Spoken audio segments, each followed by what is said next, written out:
수요일 아침 요기요큐의 정광호 전도사입니다. 오늘 우리가 함께 묵상할 본문 말씀은 욥기 21장 17절에서 34절까지의 말씀인데요. 여러분, 불현듯 한 번씩 이런 생각이 떠오를 때가 있습니다. 과연 하나님은 정말로 계실까? 하나님께서 나를 지금도 돌보고 계신 것일까? 그렇다면 그 하나님은 어디에 계신 것일까? 우리가 아무리 이해하려고 해도 이해되지 않지만 또 믿음으로 믿고 살아가야 한다는 말들을 우리는 종종 들었습니다. 하나님의 현존, 즉 하나님의 통치가 입증될 수만 있다면 교회의 선교와 복음 전도는 날개를 다는 것이고 모든 사람들이 하나님을 믿게 될 것입니다. 그렇다면 우리가 믿는 하나님의 계심은 틀림없는 사실이고 또 세상을 하나님께서 다스리시는 것이 분명한데 왜 하나님의 계심과 하나님의 통치하심, 이것은 입증되기가 어려울까요? 그러니까 오늘 본문에서 욥이 말하는 것이 세상의 혼돈과 악의 실제를 보면서 왜 하나님께서 악인들이 형통하도록 내버려 두시는 것인가? 바로 이것이 오늘 말씀의 핵심 주제이고 핵심 논쟁입니다. 제가 지난주 큐티에서도 잠깐 언급했었는데요. 하나님의 뜻대로 사는 사람들에게 불행이 찾아올 수도 있으며 또 악인들의 삶이 형통할 수 있다고 이야기했습니다. 그러니까 착하고 선한 사람은 항상 복을 받아야 하고 악한 사람은 반드시 벌을 받아야 합니다. 권선징악, 인과응보의 원리를 이야기했었습니다. 그러나 욥이 보기에 현실은 악인들은 여전히 평안하며 그들은 건강하고 장수하고 재앙이 그들에게서 멀어져만 가고 잘 살고 있는 것 같이 보여졌나 봅니다. 자신은 누구보다 하나님 앞에서 착하고 선하고 이롭게 살았다라는 말이겠지요. 그러니까 세상을 바라보면서 내가 이해하지 못하는 일들이 벌어지곤 합니다. 그러니까 저도 뉴스를 틀면 입에 담기 어려울 정도의 사건, 사고들이 일어나는 것을 보게 됩니다.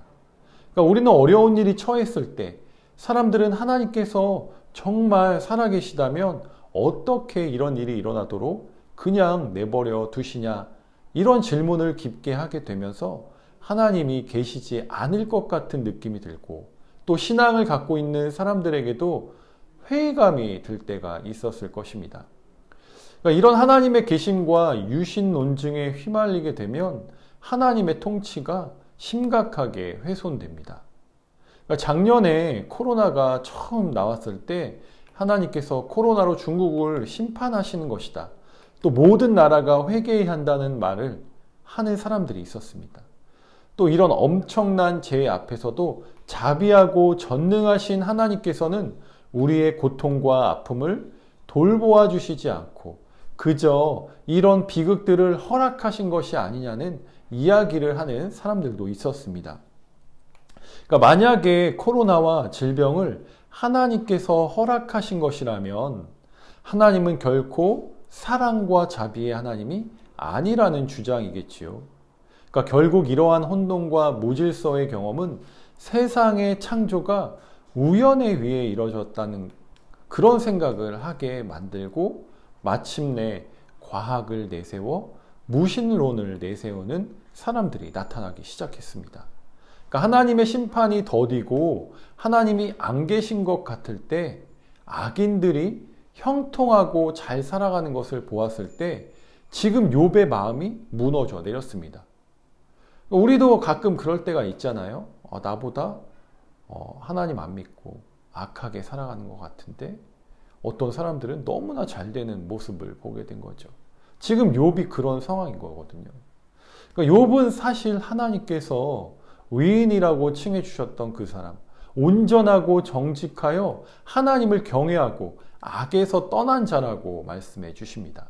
그러니까 믿음으로 무장하고 하나님만 바라보며 살아갈 것 같았던 욥도 이 신정론과 하나님의 현존이라는 문제 앞에 믿음이 흔들리고 말았습니다. 욥의 친구들은 이런 욥의 질문에 대답합니다. 하나님께서 진노하실 때에 악인들은 반드시 심판을 받아 곤고해지고 바람 앞에 풀과 같이 폭풍에 날려가는 겨처럼 쓸려가게 될 것이라 말합니다. 하지만 욥은 자신의 경험을 통해 이런 일이 일어나는 것은 흔치 않다고 말합니다. 따라서 악인이 심판받는다는 주장은 틀렸다고 지적합니다. 그래서 많은 사람들은 악인들의 형통을 부러워하고 그렇게 살아가려는 유혹에 빠지게 되며 때로는 선한 이들도 악인의 형통함을 쫓아 살아간다고 말합니다. 그러니까 욥의 말은 정의롭고 사랑이 많고 조화와 질서로 세상을 통치하시는 전능하신 하나님에 대한 깊은 회의를 일으키게 됩니다. 서두에서 말했듯이 왜 하나님의 통치가 입증되지 않을까? 또 왜 악인들이 형통하고 그들을 심판하시지 않을까? 왜 이런 코로나 팬데믹 속에서도 하나님은 우리를 버려두고 또 하나님은 가만히 계신 것일까? 그러니까 이러한 일들이 일어나는 이유를 고민하고 생각해 보았을 때 우리의 자유의지에서 찾게 되었다고 제가 신대원 다닐 적에 교수님께서 말씀해 주신 말들이 떠올랐습니다.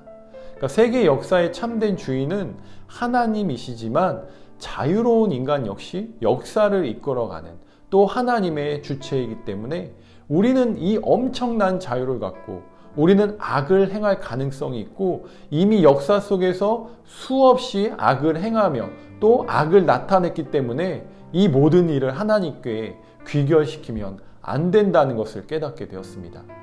그러니까 원래 우리의 본성이 악하고 죄가 많기 때문에 우리의 잘못과 죄악을 하나님께 전가하면 안 된다는 말입니다.